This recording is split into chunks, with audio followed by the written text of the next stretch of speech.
Dhaka premier league মাঠে গড়ানো নিয়ে শঙ্কা ছিল।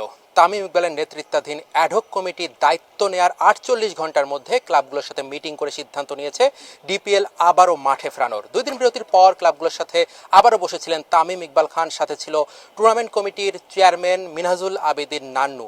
তারা এই মিটিং আজকে যে সিদ্ধান্ত নিয়েছে তার মধ্যে সবচেয়ে বড় সিদ্ধান্ত হচ্ছে দল বদল কবে হবে সেটা কিন্তু তারা জানিয়ে দিয়েছে। ১৮ এবং ১৯ তারিখ ঢাকা প্রিমিয়ার লিগের দল বদল।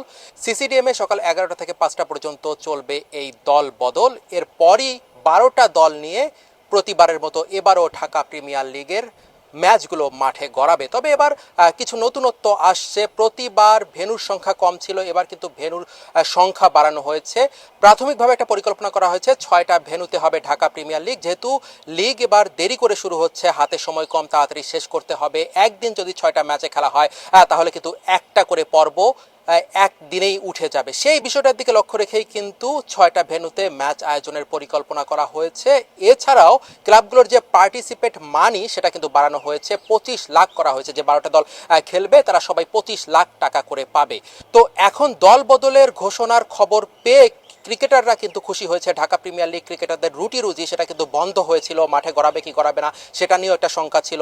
অবশেষে যখন ক্রিকেটারদের খেলা মাঠে ফিরছে, ক্রিকেটারদের ইনকামের যে সোর্স তৈরি হচ্ছে, ক্রিকেটাররা খুশি, ক্রিকেট সংশ্লিষ্ট যারা আছে তারা খুশি। এখন দল বদলে কে কেমন দল গড়ে সেটা কিন্তু ১৮-১৯ তারিখেই দেখা যাবে। ঢাকা প্রিমিয়ার লিগের সবচেয়ে বড় দল ঢাকা আবাহনী, ঢাকা মোহামেডান, তারা কিন্তু প্রতিবার ফাইটিং লড়াই দিয়ে থাকে। এবারও তারা একটা ভালো ফাইটিং লড়াই দিবে, ভালো ভালো দল গড়বে সেই প্রত্যাশাটা কিন্তু অনেকেরই আছে।